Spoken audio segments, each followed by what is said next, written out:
வணக்கம் students. Exercise 1.1 9th sum. If G is equal to ஒரு 3x3 matrix கொடுத்துருக்காங்க. Find A inverse. G கொடுத்துட்டு A inverse கேட்குறாங்க. சரி, இதை எப்படி செய்யலாம் அப்படிங்கிற பார்ப்போம். ஸோ கிவன் G அப்படின்னா ஏ இன்வர்ஸுக்கு தனியாக ஒரு ஃபார்முலா இருக்குது. வெறுமனே ஏ இன்வர்ஸ்னால் 1/determinant of A into G.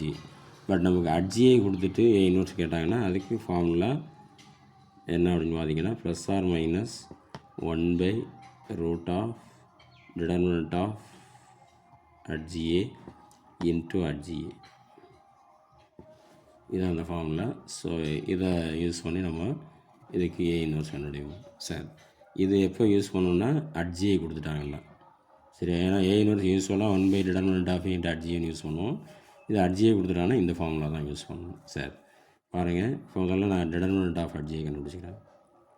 So determinant of GA is equal to இதுதான் எடுத்துக்கிறோம்.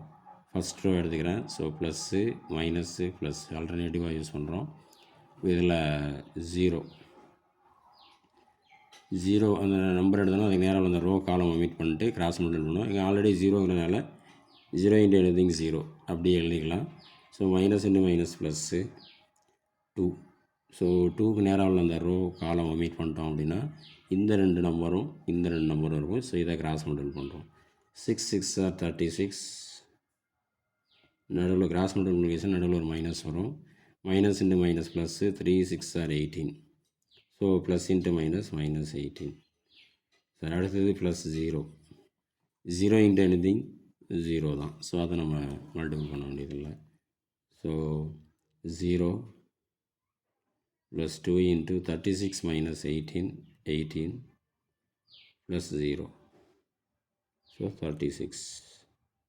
Determinant of GAங்கிறது 36. அவ்வளோ நமக்கு தேவையான determinant கண்டுபிடிச்சோம். டைரெக்டாக ஃபார்முலாவில் அப்ளை பண்ணுறோம். ஃபார்முலாவில் therefore A inverse equal to plus or minus 1/√of G, determinant of G 36 into G நம்ம கொஷின்லேயே கொடுத்துருக்காங்க. அதை நான் இங்கே எடுத்து எழுதிக்கிறேன்.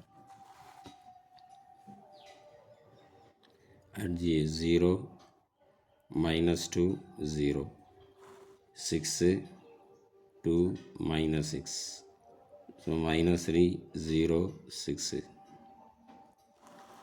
Sir plus or minus 1/36 square root 6 0 minus 2 0 6 2 minus 6 minus 3 0 6. அவ்வளோதான். ஓகே.